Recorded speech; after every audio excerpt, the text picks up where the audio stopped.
Malam hari ini kita akan belajar tentang cinta dari naskahnya Hakim Nizami, atau kadang juga disebut nama lengkap beliau Nizami Ganjavi. Siapa beliau, kemudian keistimewaan dan karakteristik karya-karya beliau, teman-teman bisa mengulang refer ngaji filsafat sebelumnya, baik dalam tema Laila Majnun maupun dalam tema yang lain yang membahas tentang cinta. Baik, Nizami ini memang dikenal sebagai seorang sastrawan, pujanggawan, penyair Muslim Persia. Yang paling monumental kita kaji dulu yaitu Laila Majnun. Malam hari ini kita bahas salah satu karyanya yang lain, yaitu Khusro Shirin. Kadang-kadang karya ini diadaptasi dengan judul yang berbeda, yaitu Farhat Shirin atau Shirin Farhat, karena memang karyanya Ganjavi ini, novelnya yang ini, itu tokohnya 3, yaitu Khusro, Shirin, dan Farhat. Yang teman-teman penggemar film India, itu ada beberapa film India lama itu yang judulnya Shirin Farhat. Nah, malam hari ini kita akan membahas karya itu. Kita belajar tentang cinta dalam karya tersebut. Sebagaimana dulu kita belajar Laila Majnun yang kita posisikan sebagai alegori cinta ilahiyah. Nah, novel Shirin Khusro ini juga sebenarnya bisa kita analogikan ke sana. Jadi ini, karena beliau ini, Nizami ini, bisa kita katakan seorang yang spiritualis, seorang sufi. Maka untuk menarik orang ke dunia cinta, beliau menggunakan media novel-novel, karya-karya yang luar biasa. Sebenarnya kisah tentang Khusro ini sebelumnya juga sudah populer di tengah masyarakat saat itu. Bahkan kalau teman-teman membaca tulisannya Ferdausi yang judulnya Shahnameh, itu di situ juga sudah diceritakan tentang Khusro, tapi ceritanya fokus pada kepahlawanan, perjuangan politik seorang Khusro. Nah, Hakim Nizami ini mengadaptasi cerita tersebut, tapi kemudian dia menggeser fokusnya pada kisah cinta. Kalau saya menyebut nama Khusro, itu teman-teman mungkin ingat ya, kalau yang tekun membaca sirahnya Nabi Muhammad, itu ada seorang kaisar Persia yang dikirimi surat oleh Rasulullah. Kita mengenalnya sebagai Kisra. Nah, Kisra itu ya Khusro ini. Jadi beliau ini kalau dalam faktanya sempat dikirimi surat oleh Rasulullah meminta agar beliau masuk agama Islam. Dan Rasulullah mengirim seorang sahabat saat itu namanya Abdullah As-Sahmi. Cuma sambutannya Khusro ini pada suratnya Kanjeng Nabi tidak terlalu positif. Bahkan ada cerita suratnya dirobek-robek. Ketika Rasulullah mendapat kabar seperti ini, terus beliau menyatakan setelah ini kekaisaran Persia akan hancur sebagaimana surat yang dirobek-robek. Sebentar lagi Khusro akan meninggal. Dan ternyata memang benar, setelah itu Khusro dibunuh oleh putranya sendiri, yang kalau dalam bahasa Arab itu namanya Sarawai, atau kalau bahasa Persia Sirfih. Ini putranya Khusro. Faktanya memang ada, cuma nanti Hakim Nizami menceritakan tentang Khusro ini dalam aspek kisah cintanya dengan nanti jadi ratunya, yaitu namanya Shirin. Meskipun ada proses panjang yang luar biasa sampai bisa bersatu antara Khusro dan Shirin ini. Jadi saya tidak tahu apa sudah ada terjemahannya, tapi menurut saya kisah Khusro dan Shirin ini kalau di Indonesia kalah populer dengan cerita Laila Majnun. Maka ya untuk lebih memahamkan teman-teman, malam hari ini saya akan dongeng lebih panjang tentang kisahnya Khusro dan Shirin ini. Jadi semoga teman-teman tidak bosan ya, kita malam hari ini dongeng saja. Silahkan dipersiapkan ubor rampenya, yang mau menyiapkan kopi ya silahkan, menyiapkan cemilan ya silahkan. Malam ini sebagian besar porsinya kita pakai untuk dongeng. Nanti setelah dongeng baru kita belajar. Ada pelajaran apa saja dari kisahnya Khusro dan Shirin ini. Oke, ambil nafas sebentar sebelum dongeng ya. Siapkan kalau nanti tertidur di tengah-tengah dongeng ya alhamdulillah. Besok pagi diputar lagi biar ngerti ceritanya sampai tuntas. Sayangnya sebagaimana novel-novel sebelumnya, akhir kisahnya nanti tidak happy ending. Karena memang faktanya seperti saya bilang tadi, beliau ini nanti dibunuh oleh putranya sendiri. Jadi Khusro ini kaisar Persia dari dinasti Sasania, atau kadang juga disebut Sasanid. Beliau ini memerintah sekitar tahun 590 sampai 628. Yang dalam cerita ini adalah Khusro kedua. Khusro kedua ini cucunya Khusro pertama.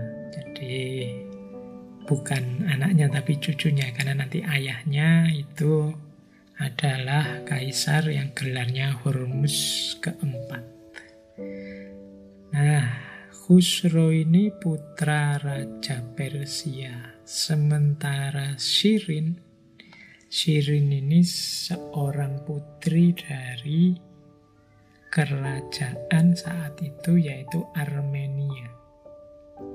Jadi yang satu dari Persia, yang satu ratu dari Armenia.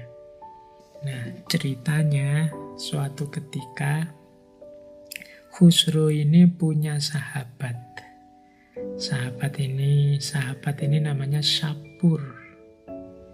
Sahabat ini saking akrabnya dengan Khusro, bahkan dia banyak diberi anugerah macam-macam dengan Khusro, dia berniat untuk menjodohkan Khusro dengan putri Armenia, Shirin ini. Karena suatu ketika dia punya pengalaman sempat melihat Shirin di Armenia, karena Shapur ini orangnya suka mengembara kemana-mana. Nah, berceritalah Shapur pada Khusro tentang Shirin dan segala kecantikannya. Jadi betapa indahnya makhluk yang namanya Shirin ini. Begitu Shapur bercerita pada Khusro tentang cantiknya Shirin, saat itu juga dalam ceritanya Khusro tertarik dan jatuh cinta kepada Shirin. Nah, dia pesan pada Shapur bagaimana caranya agar Shirin mengerti tentang keberadaannya. Jadi keberadaan Khusro ini. Karena Khusro sudah jatuh cinta pada Shirin. Akhirnya Shapur menyanggupi dia berangkat ke Armenia. Shapur mengambil strategi. Shapur ini pintar melukis. Dia melukis sosoknya Pangeran Khusro dengan lukisan yang sangat indah. Kemudian dia letakkan lukisannya Khusro ini di bawah pohon di tempat Shirin biasa jalan-jalan dan istirahat di situ. Jadi gambarnya ditaruh di situ. Nah, Karena gambarnya ditaruh di situ, suatu ketika Sirin jalan-jalan ke situ dan duduk-duduk di situ, dilihatlah gambar itu. Begitu dibuka gambarnya, dia begitu takjub melihat seorang pangeran yang gantengnya luar biasa, yang cakep, gagah. Jatuh cinta juga Sirin setelah melihat gambarnya. Ini nanti menarik. Jadi dua orang yang jatuh cinta, yang satu hanya karena diberi cerita, yang satu hanya karena melihat lukisannya. Cinta jarak jauh ini berkembang beberapa lama sampai dua-duanya tidak tahan. Karena dua-duanya tidak tahan, dua-duanya kemudian sama-sama lari dari istana. Khusro lari dari istana menuju Armenia. Sirin lari dari Armenia menuju Persia. Nah, ini jatuh cinta LDR. Ya LDR memang berat. Jadi sekelasnya Sirin dan Khusro tidak kuat cinta jarak jauh, padahal ini belum pernah ketemu sama sekali. Nah, karena sama-sama lari, akhirnya malah tidak ketemu. Ya yang satu sampai di Armenia tidak ketemu Khusro, yang satu sampai di Armenia tidak ketemu Sirin, yang satu sampai Persia tidak ketemu Khusro. Tapi nanti ada cerita, jadi dua orang ini sebenarnya sempat ketemu di jalan, tapi tidak saling mengenali.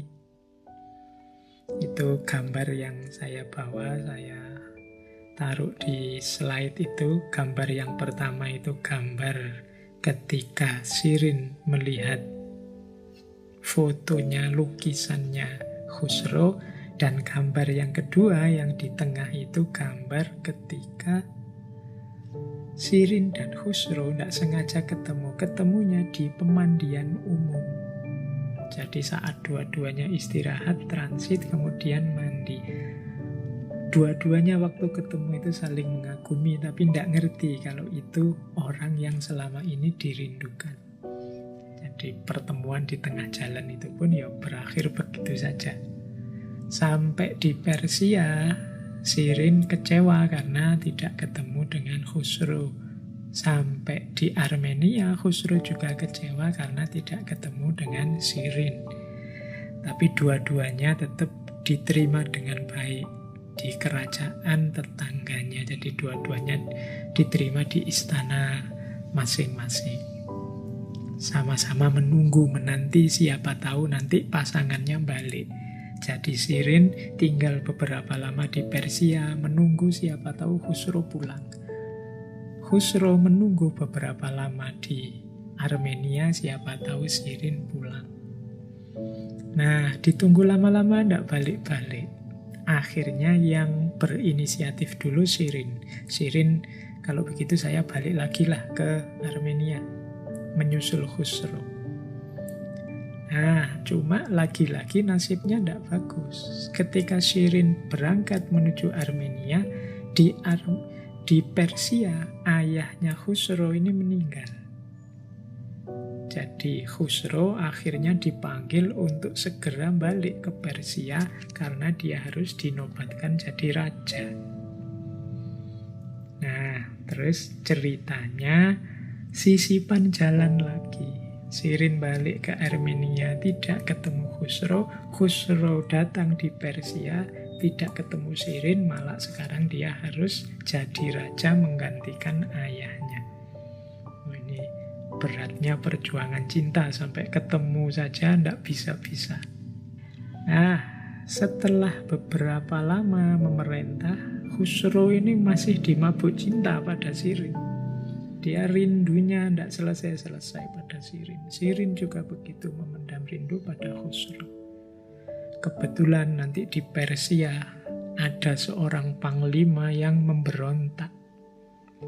Panglima ini namanya Bahram. Panglima ini jengkel pada Khusro, jadi raja kok tidak serius. Raja kok pekerjaannya melamun memikirkan kekasih pujaan. Ya di samping Bahram ini seorang yang tamak pada kekuasaan. Akhirnya Bahram memberontak, kekaisaran Persia jatuh, Khusro melarikan diri. Bisa ditebak ya larinya kemana? Larinya pasti ke Armenia. Bertemulah mereka untuk yang pertama kali. Itu ceritanya Khusro sampai menyamar-nyamar jadi petani, menyamar jadi orang biasa, dan ketemu di hutan dengan Shirin. Pertemuannya sangat mengharukan, berdua bersama menumpahkan kerinduan, tapi kemudian Shirin memerintahkan Khusro untuk tidak berdiam diri saja, seneng-seneng cinta-cintaan saja. Katanya Shirin, engkau harus kembali ke Persia, ambil kembali hakmu, tunaikan kewajibanmu. Ketemu sebentar, harus berpisah lagi. Nah, Khusro karena yang memerintahkan orang yang sangat dia cintai, bismillah, balik lagi mengatur strategi untuk menaklukkan Bahram. Tapi dia tahu kekuatannya tidak imbang. Kalau harus saat itu juga melawan Bahram, dia butuh sekutu, dia butuh dukungan. Akhirnya Khusro minta bantuan Kaisar Romawi saat itu. Setelah dibantu Kaisar Romawi, dia sukses merebut tahtanya kembali. Tapi Kaisar Romawi yang senang dengan Khusro minta kompensasi. Kompensasinya apa? Khusro harus menikah dengan putrinya Kaisar Romawi yang namanya Maryam. Nah, ini bisa diraba ya nanti kepahitan-kepahitan cintanya mereka ini. Jadi akhirnya dengan sangat terpaksa Khusro menikah dengan Maryam. Sementara di Armenia, Shirin juga mengalami kemalangan-kemalangan. Bibinya meninggal. Akhirnya Shirin yang harus menggantikannya jadi Ratu Armenia. Namun Shirin ini karena sudah sangat jatuh cinta, sangat rindu dengan Khusro, dia meskipun jadi ratu, urusan kerajaan dipasrahkan pada seorang sepupunya. Dia sendiri pindah ke Persia. Tinggal di daerah namanya Madain agar bisa setiap hari mendengarkan kabar tentang Khusro. Ya, termasuk betapa kecewanya dia, betapa sakitnya dia, ternyata Khusro sudah menikah dengan Maryam. Dan meskipun sudah pindah ke Persia, Shirin mengirim pesan pada Khusro, lebih baik engkau setia dengan istrimu, tidak usah memikirkan aku. Tapi dia tetap tinggal di Persia, karena memang cintanya pada Khusro tidak hilang. Oke, nah jadi Khusro juga kebingungan luar biasa antara cintanya pada Shirin dan tanggung jawab serta kewajibannya pada kerajaan dan istrinya. Oke, sampai di titik ini nanti ada cabang cerita cinta yang baru yang justru banyak disenangi orang, yaitu munculnya tokoh namanya Farhat. Nah, jadi suatu ketika Shirin ini yang tinggal di Persia sakit. Jadi sakit karena mungkin tiap hari galau, tiap hari gelisah. Oleh tabib, Shirin ini disuruh minum banyak susu domba setiap hari. Nah, para pengawalnya Shirin ini bingung. Gimana caranya ya? Tiap hari minum banyak susu domba, karena domba-domba itu hidupnya banyak di pegunungan. Kalau dibawa dari pegunungan ke kota butuh waktu lama, dan itu pun tidak banyak kemampuan membawanya. Akhirnya ada usul, gimana caranya dibikin jaringan dari gunung sampai ke kota, jaringan susu, saluran, semacam saluran irigasi tapi nanti untuk mengalirkan susu. Akhirnya diundanglah seorang arsitek yang masih muda, gagah, tampan, namanya Farhat. Farhat ini begitu diundang ke rumahnya Shirin yang di Persia, begitu dia melihat Shirin, saat itu juga dia jatuh cinta kepada Shirin.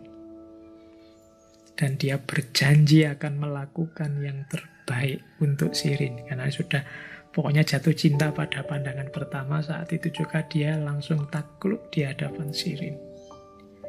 Karena rasa cintanya inilah yang menggebu-gebu, maka dia sukses nanti membangun jaringan air susu domba dari daerah pegunungan sampai depan pintu rumahnya Shirin.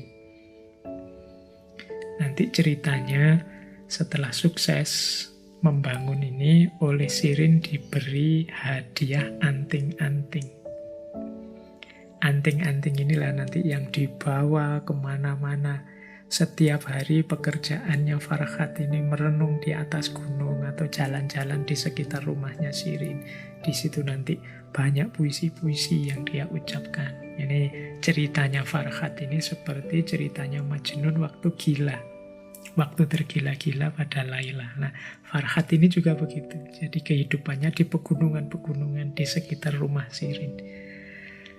Itulah mengapa nanti banyak yang lebih suka ketika mengadaptasi cerita Khusro Shirin ini, justru yang disukai ceritanya Farhat dan Shirin. Karena di situ ada tragedi yang lebih mengenaskan.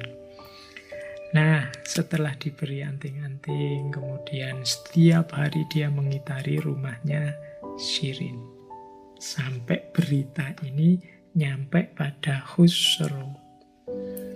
Ya Khusro yang masih sangat cinta pada Shirin tentunya cemburu. Jadi dia tidak suka ada orang yang juga mencintai Shirin sedalam itu. Akhirnya nanti ada dialog-dialog panjang antara Khusro dan Farhat, yang di situ ada pelajaran tentang cinta. Dialog itu nanti kita bahas malam ini antara lain. Jadi dan setelah berbagai dialog, Khusro yakin ternyata cintanya Farhat pada Shirin tidak lebih kecil daripada cintanya pada Shirin. Khusro ya karena dia raja, dia ingin menyingkirkan Farhat, saingan cintanya.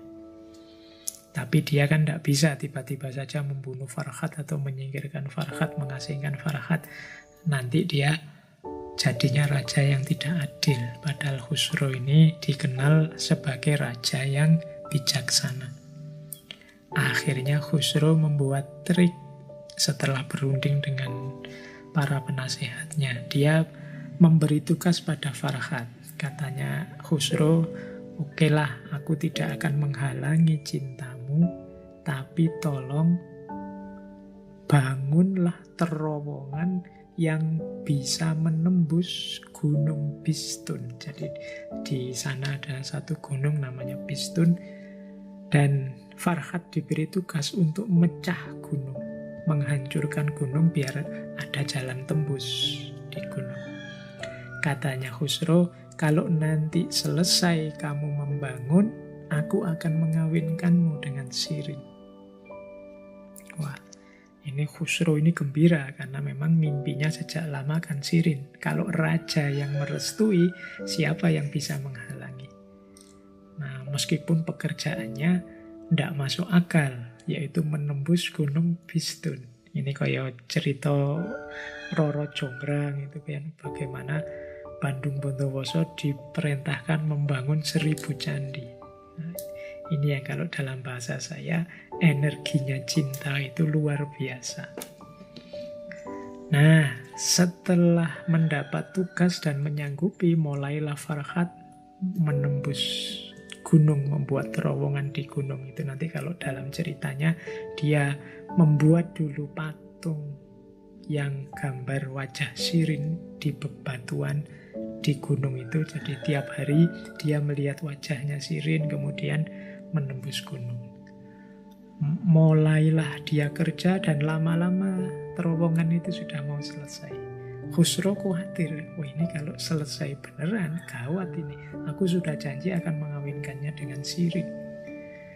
Nah, akhirnya Khusro membuat trik selanjutnya.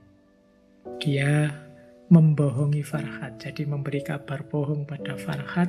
Saat Farhad sedang asik bekerja, dia bilang, Farhad, sudahlah kamu tidak usah capek-capek lagi bekerja keras, karena Shirin sudah meninggal karena sakit. Nah, setelah diberi kabar yang mengagetkan ini, Farhad yang memang sudah sangat cinta pada Shirin, ya akhirnya shock dan meninggal. Di situ juga, saat itu juga. Jadi karena ditipu oleh Khusro, akhirnya Farhad ini meninggal. Ya Shirin juga kecewa terhadap taktik dan triknya Khusro kepada Farhad. Makanya tadi saya bilang kisahnya Farhad lebih mengenaskan. Ada cerita yang bilang ya calon terowongan yang dibangun oleh Farhad itu masih hari ini masih bisa dilihat, bahkan jadi semacam tempat rekreasi. Coba teman-teman googling ya kalau ada. Nah, saya lanjutkan dongengnya. Semoga teman-teman belum tidur ini. Nah, cerita berlanjut sampai kemudian istrinya Khusro meninggal. Istrinya Khusro meninggal dan punya satu anak yang tadi namanya Saraweh atau Sirufih. Maryam meninggal. Kalau di pikiran kita kan berarti sekarang kesempatan bagi Khusro untuk bersatu dengan Shirin. Tapi dalam ceritanya mereka tidak langsung bersatu. Jadi ada cerita setelah Maryam meninggal, Khusro bertemu Shirin. Kemudian Shirin berkata pada Khusro, mungkin Shirin karena masih agak kecewa terhadap triknya Khusro pada Farhad, dia bilang begini. Jadi Shirin bilang, ya meskipun ratu sudah tiada, aku yakin yang mulia masih bisa mencari kesenangan dalam pelukan gadis-gadis muda belia yang lain yang jauh lebih cantik. Ya karena Anda sekarang raja, kan maksudnya Shirin begitu. Nah, diajak seperti ini, Khusro ini marah. Jadi mungkin kita semula membayangkan setelah ini Khusro akan menikah dengan Shirin, tapi nanti ada fase Khusro ini semacam depresi, stres karena tetap tidak bisa menikahi Shirin, sehingga dia berfoya-foya, berhura-hura dengan gadis-gadis cantik. Nah, meskipun begitu nanti pada akhirnya Shirin dan Khusro bisa juga bersatu. Itu pun atas jasanya sahabatnya dulu yang namanya Sapur. Ini mak comblangnya sejak awal ini kan Sapur. Dengan usahanya Sapur nanti dua orang ini bisa bersatu, bertemu kembali. Tapi ternyata tidak lama. Karena setelah itu, tidak lama setelahnya, Khusro tewas dibunuh oleh putranya sendiri yang namanya Saraweh atau Sirufih tadi. Nah, saat penguburan Khusro inilah nanti Shirin juga meninggal di makamnya Khusro pada saat pemakamannya. Jadi, ya kalau hari ini orang menyebutnya meninggal bersama. Dan cerita pun selesai dengan meninggalnya dua orang yang sangat mencintai ini, namun ada dinamika cinta yang luar biasa.